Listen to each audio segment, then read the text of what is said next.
நாமக்கல் குமாரபாளையத்தில் உள்ள தனியார் கல்லூரி விடுதியில் மாணவிகள் 60 பேருக்கு வாந்தி வயிற்றுப்போக்கு. நாமக்கல் குமாரபாளையம் எக்ஸல் காலேஜில் கிட்டத்தட்ட 60க்கும் மேலான மாணவர்கள் மயக்கம் போட்டு இருந்ததா தகவல் வந்திருக்கு.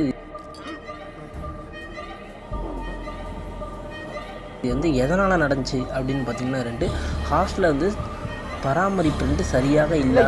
அதே மாதிரி உணவு தயாரிக்கிறது சரியான முறையில் உணவை தயாரிக்க மாட்டேங்கிறாங்கன்னு கம்ப்ளைண்ட் உணவுத்துறை பாதுகாப்புலேருந்து போய் பார்த்துருக்காங்க.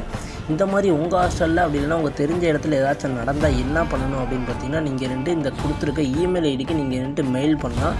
அப்படி இல்லைன்னா இந்த டயல் நம்பருக்கு நீங்கள் டயல் பண்ணி டேரெக்டாகவே உங்கள் புகார் தெரிவிக்கலாம். அவங்க செக் பண்ணி பார்த்துட்டு அந்த இடத்த சீல் வச்சுருவாங்க. இப்போ இந்த எக்ஸல் காலேஜோட ஹாஸ்டலோட ஃபுட் இதை சீல் பண்ணி வச்சுருக்கதா தகவல் வெளியாயிருக்கு. இந்த மாதிரி அப்டேட் தெரிஞ்சுக்க நம்ம சேனலை மறக்காம சப்ஸ்கிரைப் பண்ணிடுங்க. எதா இருந்தாலும் அது கொஞ்சம் ஆதரவு கொடுங்க. உங்கள் பொண்ணான கையை அந்த பெல்லில் தட்டிடுங்க.